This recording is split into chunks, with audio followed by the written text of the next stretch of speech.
We are green for go. All right. What's up, y'all, man? It's your boy Who's Who 74. We back with another chapter review slash session for my shit One Piece. Um, just give me 1 second real quick, 'cause I gotta hop on the phone and make sure we actually good on Facebook. This is the first, and I mean the first official review on this channel that while we're recording to upload to YouTube, we are live on Facebook at the same time. I would be live on my game page, but I do not have enough followers on my game page yet to go live. So please follow me on my game page at Who's Who 74. Now I think it's just Who's Who. Yeah, my game page is just Who's Who. HOU. Same thing y'all see back here. Hold on. Right there. HOUSHOU. That's my name. Who's Who.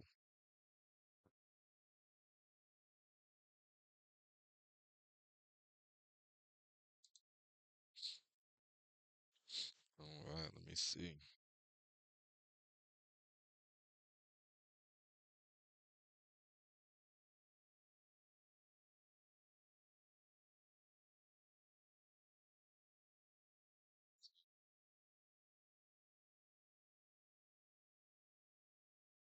All right, so it look like we good.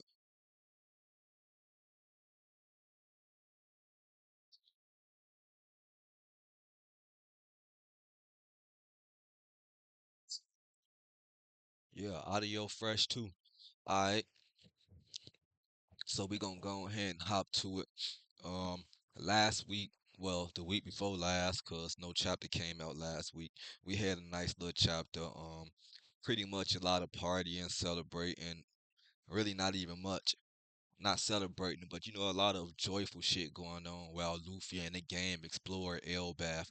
We had the giant motherfucking owl with the devil fruit that was able to gigantify shit.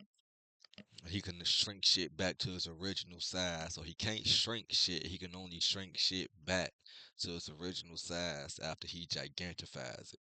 And then we had them motherfucking Holy Knights niggas. They finally made they move. You had that old broad with the little mummy shit on. And you had the guy that looked like Shanks. They came and they was in Elbaf, and the little mummy chick, she took one of the giants to his knees, bro, with just like a glare, bro. So I'm real interested to see if they gonna show us what these people finna have going on. But we ain't gonna hold up too much time, you feel me? Cause like I said, I'm really trying to get into this.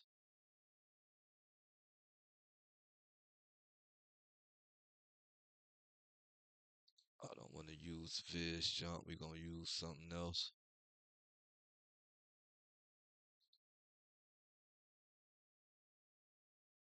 I prefer to just scroll versus clicking next.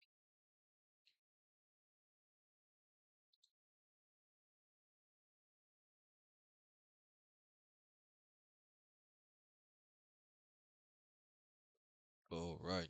So we have the only child Yamato and the Holy Inari Shrine Pilgrimage, volume number 22. Let's see. I have yet to go back and see what I missed with these, so I don't know what's going on. I'm not even gonna comment on this until I figure out what's going on. Catch me next chapter. I'll be caught up by then. All right. So before we get to narrating and shit, you feel me? We know how we do already. We gon' smoke. It says it in the caption. This is a One Piece chapter review slash session. And again, this is a manga that I'm reading. It's anime, but I am a mature anime. I'm for mature anime based fans. I smoke. I'm gonna put this blunt to the camera and let you guys smoke it with me. So if you are a kid, one, don't watch me. Two, don't smoke if you're gonna do whatever the hell you want. Anyway, do not smoke.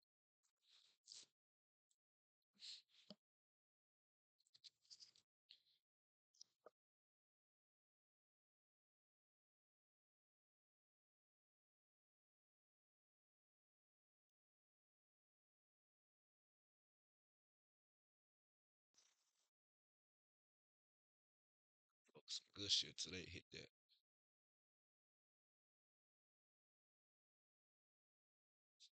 Hmm?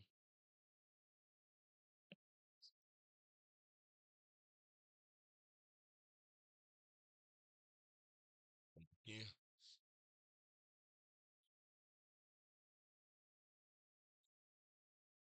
All right, so let's get into it.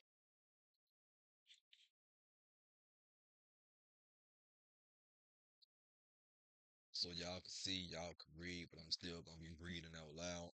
So as we see Luffy devouring a giant piece of meat, it's so tasty.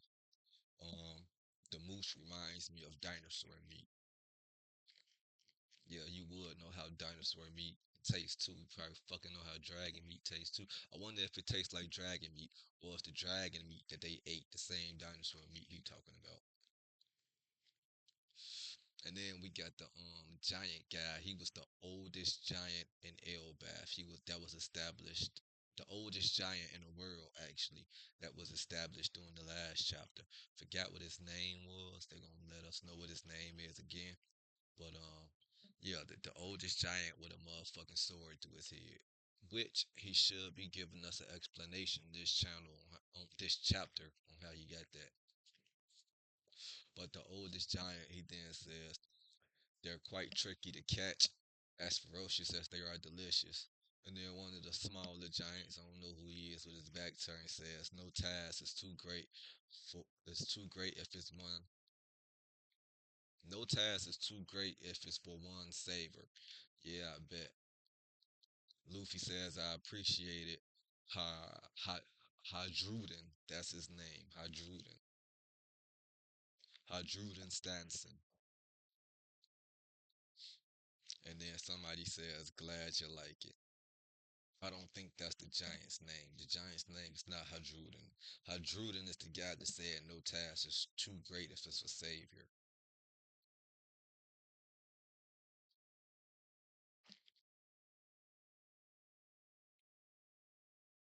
Then we pan in on Luffy again while he's still eating. The oldest giant says it's rare for humans to make it all the way to the sun realm. Most confuse the underworld for Elbaf proper and flee before they find their way up. Listen up. The mighty Oris was a warrior legendary even to you giants. He'd tower over any of you 3 times over. And guess who finally finished him? That's right. It was me. Way to go, Captain Usopp. His ass lying. Usopp telling the stories again. Oris was a big motherfucker. I was the guy from what was that?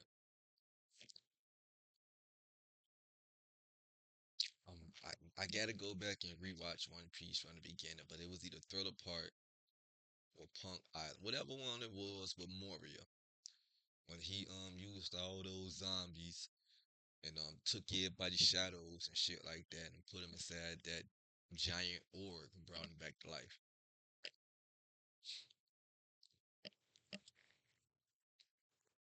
Oh, I know. Stop tripping, bro. I'm finna let y'all hit the damn blunt. I don't let it go out and shit. My bad. It get like that when we review. It get interesting sometimes.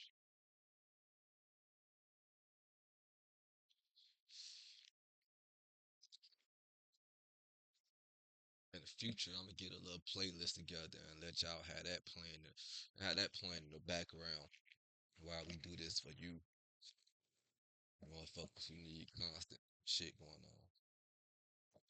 And we see Jinbei. Somebody says, "Why your skin is really blue?" I guess they never seen the Fishman before. You should see Fishman Island. There's as many skin tones as there are fish in the sea. I've always wanted to see a mermaid. No shame in that. There is sight to behold. Mermaid Cove is more enticing than heaven itself. Are you sure about that? You saw with these damn stories. Whoa, that's it.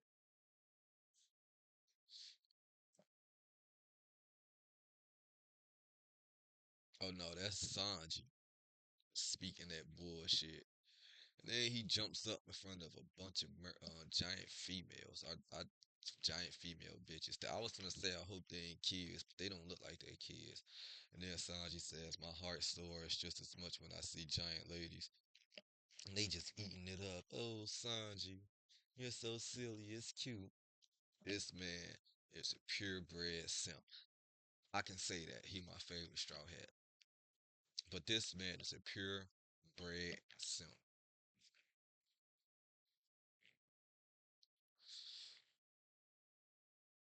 That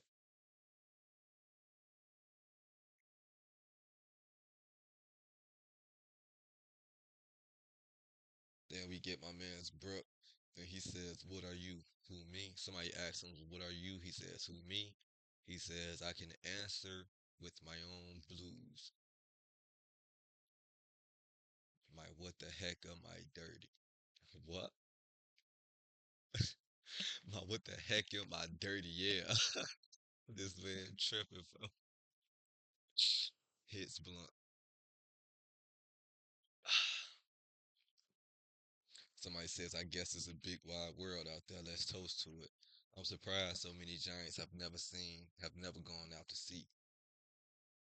And Zoro says, "Yeah, I kind of assumed they all were pirates."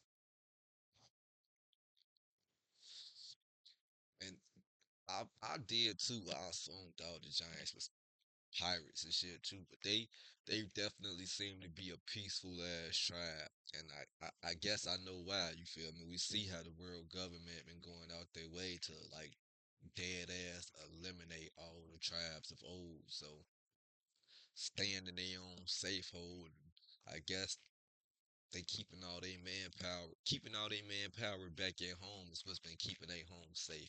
Cause I know for a fact the moment too many of them spread out, the government gonna attack.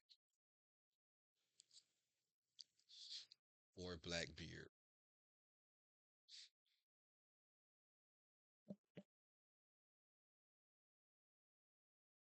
That nigga Teach is a motherfucker. That nigga Teach, that nigga Teach is still to stank off your ass. So if you're not paying attention, bro, he'll still stink off your ass. Your ass a fart. If you waiting for it to stink, and then be like, what the fuck happened? And where it go? Teach ass don't stole it.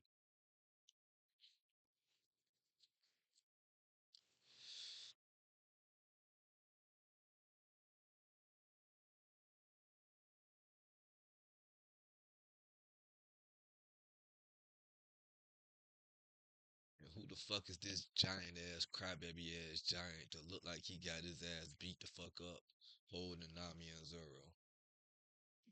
He's saying, "Nami, I would have apologized to you and this other straw hat about before." So did you get your ass beat for fucking with them or something?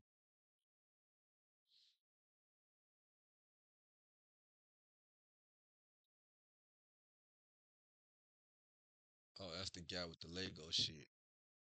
Somebody says he ain't gonna be forgiven that easy, but beating a proper apology out of him was the least we could do.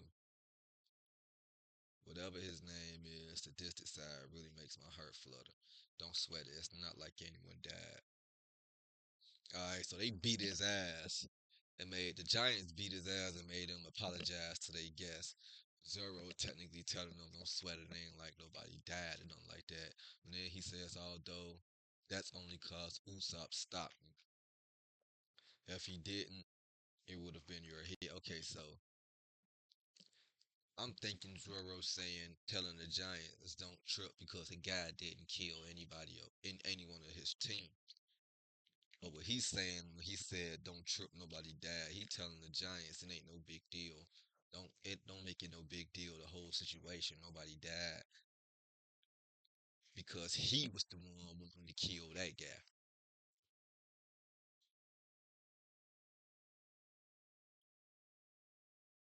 Zoro ass vicious motherfuckers get conqueror hockey and don't know how to act.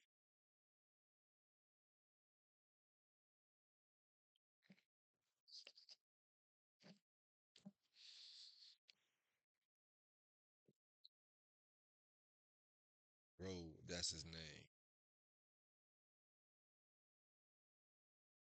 So after Zoro say that shit, he gets scared. He fall back.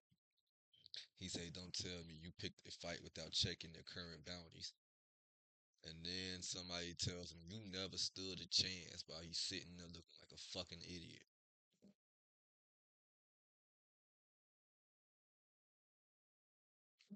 And then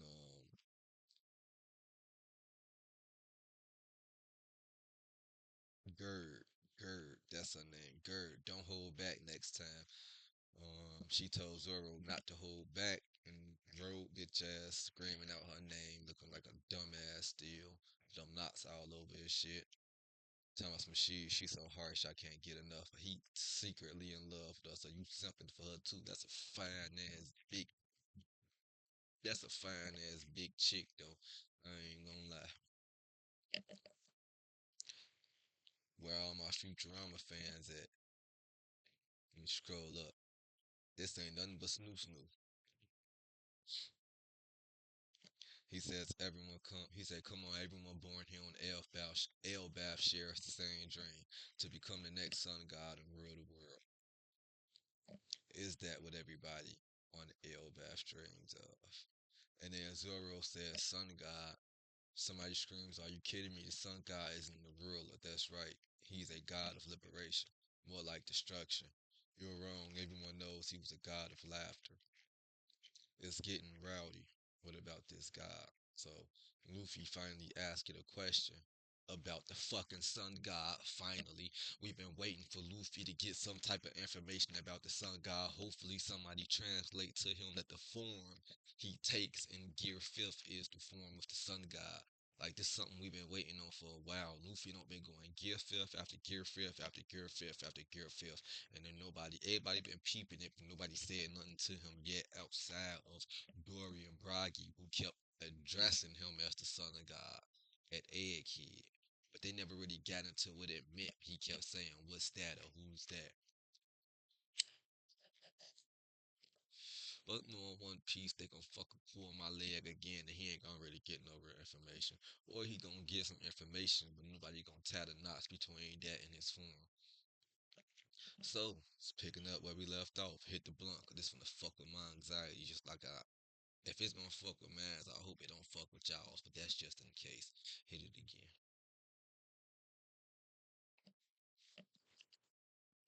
I know 3 hit pass. I was making sure it was still lit.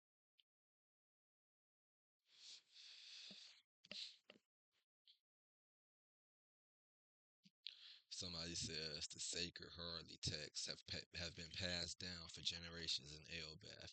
The legends are written in a archaic whatever archaic language. So theirs have been countless interpretations. No one can say for sure which translation is accurate, and this is the result. According to the Harley text, the world has already been destroyed twice before, and the name of the sun god Nika is invoked after each instance. After each instance, my dumbass. Luffy says Nika while still eating meat. Someone says, who can say if he was the world's savior or the great destroyer who brought it crashing down? All we know for sure is that the herald's great change. That's why. Is that he heralds great change. That's why. The ruler of the day always tend to fear Nika's return. I mean, so that's an interesting lore drop right there. Take a moment. Focus on me for a second when I talk. We don't really know if Nika was the actual. They saying it's a bunch of translations. So theoretically, everything we known about Nika so far, about him being a warrior of liberation and all that, that's just one translation of the different interpretations that it is out there. That's pretty similar to a lot of the ancient texts in the world we got today. There's so many different interpretations of that. Let's take, for example, the 14 tablets of Enki. You got people like Zachariah Stitchens, who has his one interpretation of it. Then everybody else got their own interpretation of that. Neither of you don't know the fuck that is, you won't know what I'm talking about. Half y'all don't know what I'm talking about, I guarantee. But you know, it just goes to show like that. Even the story of Gilgamesh, which y'all should know about, has its own interpretations. People got their own interpretations of the like the story of the Greece gods and shit like that, you know. Well also for an example how the Quran has its own interpretation of the flood versus the flood that was in the Bible, you know. But yeah, that's interesting lore drop. So this is actually though the first time that we hear about Nika possibly being a destroyer who doomed the world. But it makes sense when they say one thing's for sure. They say they just know for sure he heralds change. That's all they can say for sure. The whenever Nika is around, the world comes to a damn end, and that's we don't know if the world is coming to an end because of him, or we don't know if he comes around because the world is coming to an end and he's trying to save it. But it's one thing we can say for sure is the motherfucking every time he came around, the world came to an end. So if he was trying to save it, he failed both times. Or maybe he did actually bring the end of the world about. What if bringing the end of the world about was his way of saving the world? Huh. These are all questions we're gonna make shorts.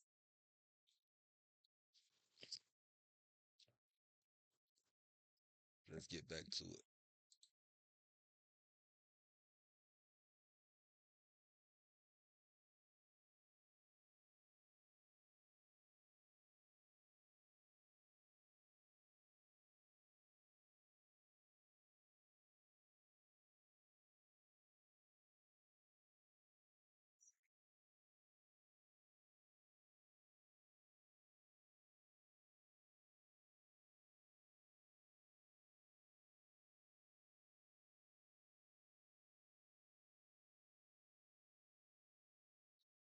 Alright. So then Luffy says that's the guy Bonnie mentioned. Yeah, the Son of God has become a symbol. Someone the hopeless and desperate turn to for salvation. They say Nika is adorned by white clouds, with white hair and white clothes to boot. With white with white hair and white clothes to boots, and he is said to have a contagious booming laugh. No wonder everyone's been saying I look similar, but I'm sure he's got nothing to do with me. Somebody says, don't be so dismissive, Straw Hat. You'd understand if you were born on Elbath. We all look up to Nika, not to defend Rodo, but he wasn't lying about us all sharing the same dream. Loki was the same. I believe his motives for Harold's murder was his attempt to follow in Nika's footsteps. Nothing can justify what he did, Elder. And Loki says, Loki, so he's a good guy.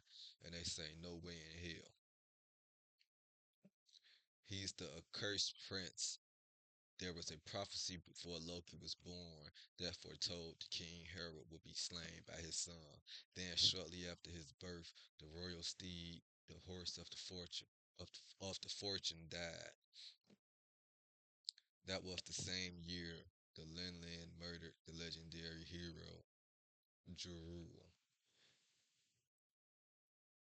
Charlotte Linland, that's Big Mom when she went on that hunger rage and killed that giant guy. And the tragedies kept coming. A year later, the queen herself passed on. The princeling would go on to use his natural strength to make the realm of the dead his by his own personal playground. He killed many of those ferocious beasts and tamed the rest. He even released a few into the village. And that was all by the age of 10, huh? Loki was a beast, huh? He was an arsonist, Loki's mischief endangered countless lives. He had the authority of a prince and a malicious personality. He caused hell whenever the king wasn't looking. And then finally, in the very castle Loki killed King Harold, the greatest monarch Elbaf ever knew. A splendid wise man who tried to connect with the outside world to get the people to see beyond Elbaf's feared reputation as a land of warriors. Lord Jarua was stabbed trying to stop Loki. My helmet saved me in the end. It didn't save anything. Luffy said it didn't save anything. That motherfucker is through his head. Loki's reign of terror finally came to an end 6 years ago. He was running amok at sea when Red Hair captured him. Shanks. Luffy get thirsty when he hears Shanks. Shanks really came here. Yeah, in fact, he was just here earlier. I'm not sure where he went off though. I thought you were acting weirdly on edge earlier. That explains. You realize he's you realize he's a revealed king slayer, right? Everything he told you was obviously just a lie. So now we got Luffy and Zoro talking. He said he knew where Shanks was. Do you have any idea how badly I want to see him again? Luffy, you a dumbass. Yes, I've heard about it 1,000 times. Sounds to me like he was using that to trick you. How would you know you never met Loki yourself? I haven't. I'm just guessing based on his reputation. I tell you everything I know that's actually, yeah, he having a flashback to when Loki tell him he was gonna give him information on Red Hair Shanks. If that was really a lie, I'm gonna send him flying.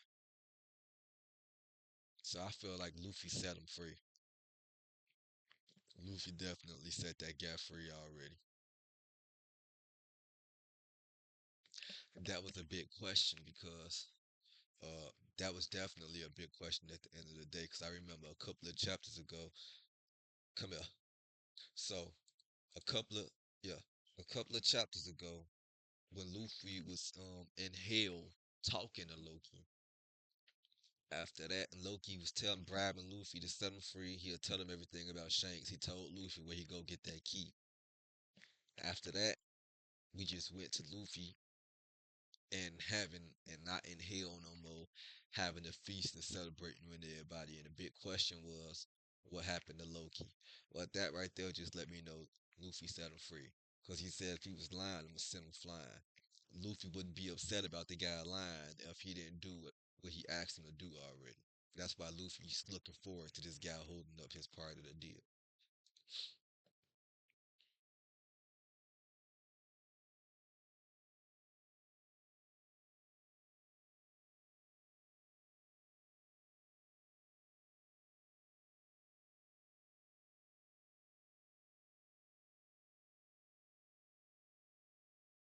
Okay, so they didn't get it yet. Let's read, okay? If you're sneaking enough to do what I think you are, did you seriously expect to find your way there without me? And then Zoro says, Luffy, listen up. We'll get the key. But if he pulls anything funny, we'll have to take care of him. Luffy says, got it, thanks. But why is this guy here? Nami says, he's my new slave. So they got that bitch ass road with him. Don't forget, I'm her number one slave and Sanji's number two. Damn, they funny as hell. So Road thirsty to be her little slave. And Zeus told his ass, I'm number one and Sanji number two. They some simps, bro. Certified simps.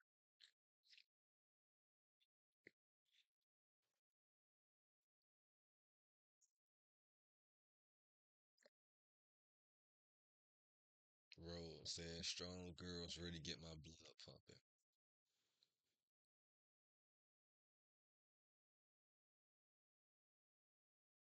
Nami tell his ass, don't never try to get close to me again.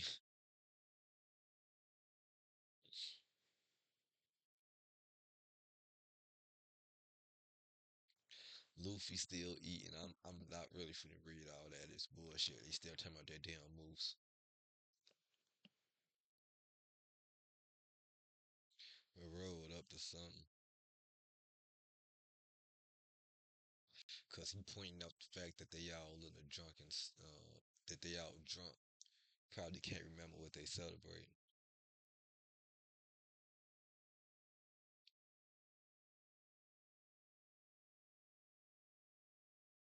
Okay, so back to the realm of the dead.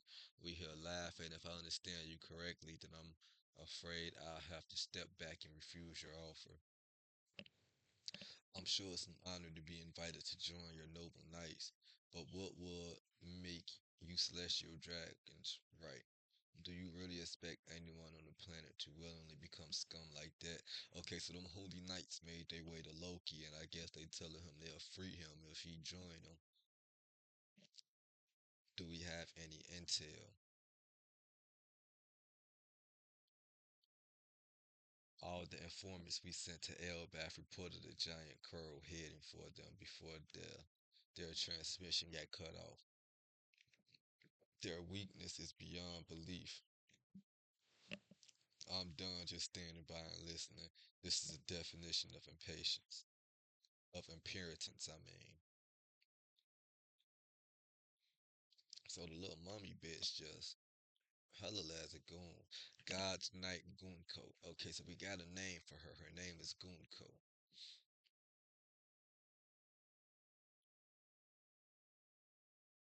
She says, I won't let it stand.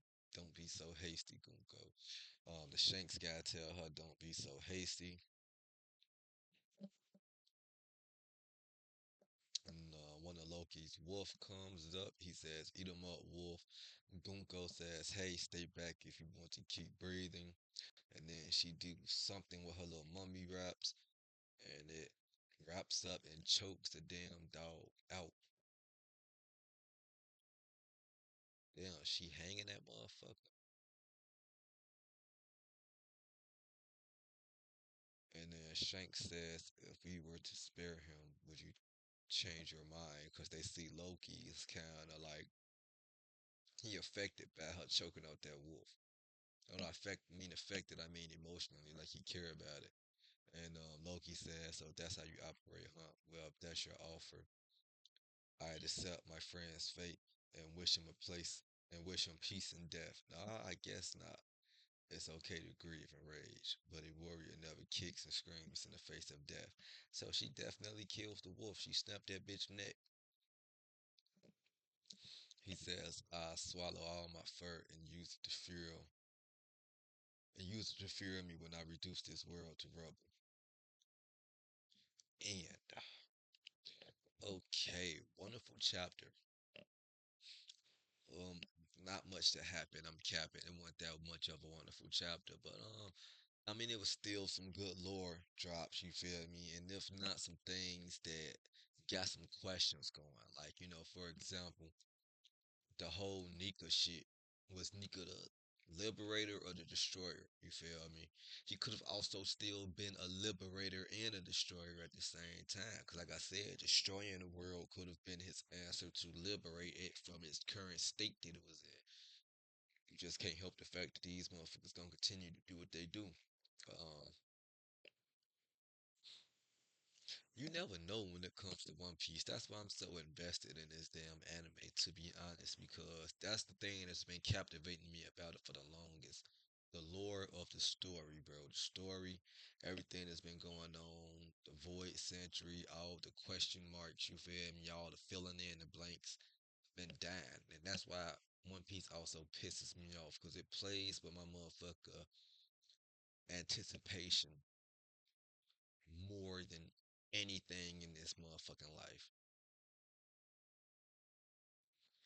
I'd be more anticipated for the next One Piece chapter than I was at my motherfucking baby shower to find out if I had a boy or a girl. No cap gender reveal, I mean. No cap. But I really don't got much to say about it. Gunko, we finally got a reveal for her, the God's Night girl. I still want to figure out the guy's name that she with that looks like Shanks. Her name's Gunko. She's kind of nice. I guess the little zombie ropes don't have to be attached to her body for her to control it, as you just think. She had like the ones wrapped around her hand, and whatever the ones wrapped around her head did, it projected onto the bigger wrap, and it did the same thing. That's how she strung the wolf out. We found that out, I guess. Loki's a savage, you feel me? He was like, oh, I care about my little pet dog, but fuck that motherfucker. You think you gonna use that motherfucker to get me to do what you want? Hell no. But other than that, shit, we just gonna wait for the next chapter. Tune in for the next chapter. Uh, I guess that's it for now. Stay tuned. I might do a review for the Dragon Ball Z Sparker and Zero DLC for the superhero movie, Beast Gohan, Piccolo, and all that shit. Gamma, Gamma 1, Gamma 2. If I got enough time tonight, I gotta get up in the morning. And we'll see how long it take me to edit this. If not, I'll do it tomorrow. Wonderful chapter again. I get this one about like a 5 out of 10. This is Who from 74. Shout out to me for successfully completing my first Facebook Live review. Like I said, y'all get to my YouTube channel. My YouTube name is in the hashtags for this Facebook video. Y'all have a good one.